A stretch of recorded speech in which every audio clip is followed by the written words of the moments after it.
course. Well, right. Well, but they haven't outlawed other schools yet. No. Yet. Although they do regulate them.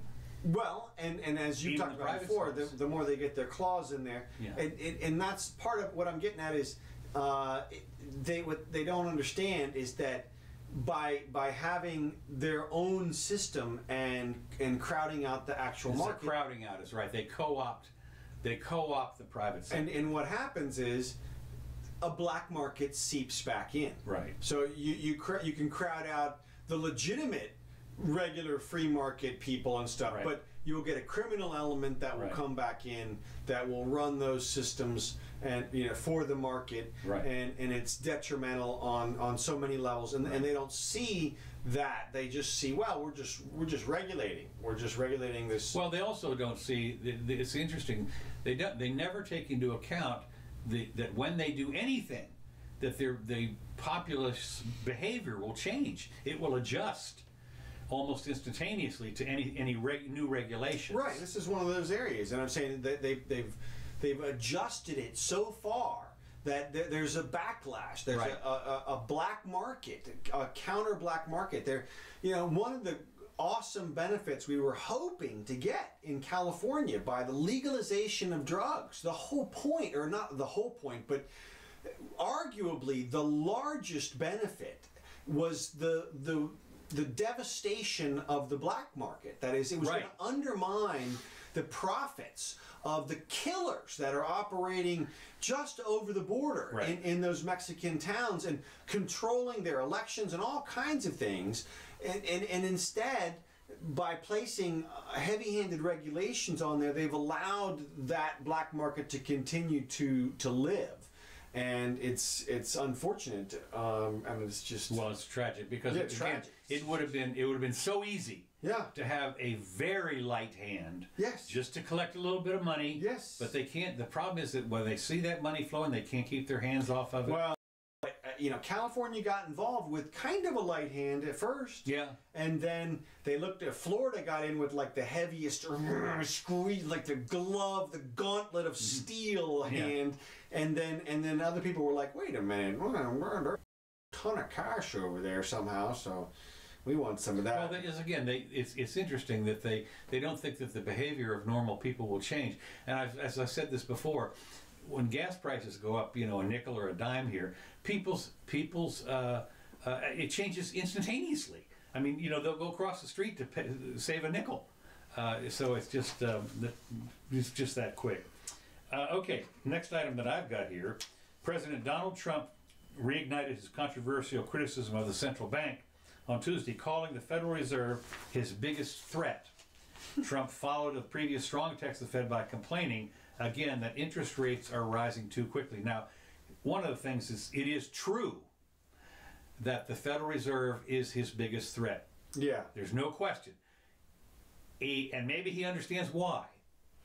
But the fact is that interest rates are too low, and in order to wring the inflation out of this economy, it should have been done a long time ago, the same way that Volcker did it in the late 70s and early 80s, right at the beginning of the Reagan administration, when we had the worst depression since the Depression, during the first 2 years of Reagan. It rang out, it's got all the malinvestments were wrung out of the economy, and that's when it took off, and that's one of the reasons that Reagan had this unbelievable landslide in 1984, because it took 2 years for everybody to wring it all out, and then it took 2 years to grow back beyond belief like you'd never seen before. But of course, there were a couple of differences back then. One is we could get away with it because we were a creditor nation then. We had people owed us more money than we owed them. Now, unfortunately, we're a debtor nation. Well, why does that make such a big difference? Well, because you can't. One of the things now is Reagan borrowed money, and he was able to do it at no real penalty. I mean, because you could afford the interest and everything like that on the money he borrowed to build up the military, for instance. And it didn't. You could run your debt up and still service it just fine. Nowadays, if the interest rates rise. As I say, back then the interest rate rose as high as 12 to 14% for a while, and at that point, to service the debt, which was small, you could afford it. I mean, as bad as that was. But now, even a rise of 1 or 2% on $22 trillion is, it's devastating. And I mean, it's getting to be one of the largest things. So what the problem is that if you raise the interest rate, the economy will crash. It just will. If you get historically, since the beginning of the country, the treasury bills or whatever it is, or whenever they started, have been around 5%. Okay. And now it's 3.22% is the 10-year note. Mm-hmm. If it went back to historical levels of around 5%, the market would crash completely, because people would take their money out of these balloon market things that they're in and put it in. I'd rather have the regular 5%, than take a gamble on this. Well, and that's what happens. Put it into bonds. Right. They would put it into treasury bonds or any other kind of, and other bonds would have to rise, of course, to pay equals. Corporate bonds and everything would have to keep pace in order to borrow money. And so, if you get a really nice company, not like Sears, but another a company that has a super cash flow, that it wants to issue some bonds, they have to compete with the Fed, but so there may be an extra point above the Fed or something like that, and people will buy those. They'll take their money out of the stock market, out of the equities, and put it into the bonds. So anyway, that's why it's the biggest threat to Trump, is because if those rates do go up, he ain't going to be reelected. Yeah, well, I'm kind of with you. I mean, my only question is that it seems to me like at some point the rates will rise regardless of what the Fed. No question. You see, that's the point. The Fed has managed to, for 8 years, there was one rate rise in the 8 years of Obama.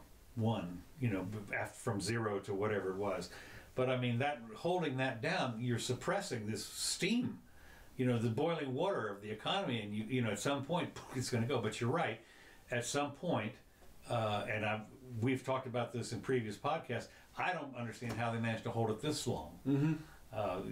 Almost every day goes by that I sit there. Is today the Black Swan day, where it all, because everybody's in debt now. Right, and since the last show day, we had the 500-point drop, or 600 or 700 point. Well, and then another. What's interesting, of course, is percentage-wise, those drops are not all that significant compared to '87, for instance. Right. But still, when you do see a 500 or 800 point swing in the span of a day, up and down, and then up again, or whatever. I mean, people, what are you doing? This is rank speculation. This is casino time. Is what this is. Yeah. And when you realize that a lot of that trading, it has to do with the computer guys that have their and they're right next to the computers in Wall Street. They've got a straight wire across the wall because that extra nanosecond that somebody that's down the road can't execute the trade as fast as this guy. I mean, that's what they do. It's Well, I know most of the trades are done with computers and algorithms these days, and so it does create quicker swings and larger swings and right. Such. Well, some of those, of course, that's one of the things that we've seen this happen once or twice before, and that's one of the things that the government has done. Another stupid thing that they've done is they put in what do they call them, traps or something.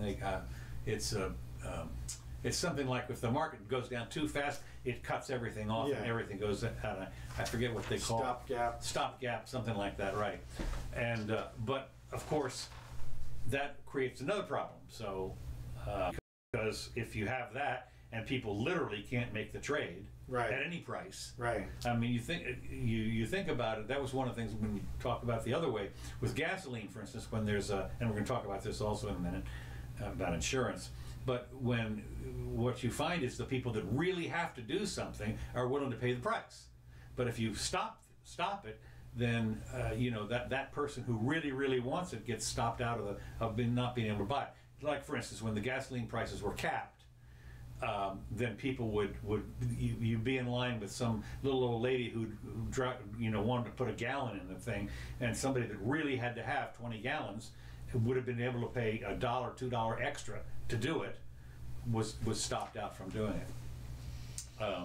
So anyway, this is interesting. Now, the next thing. Another diversion we're talking about from the people.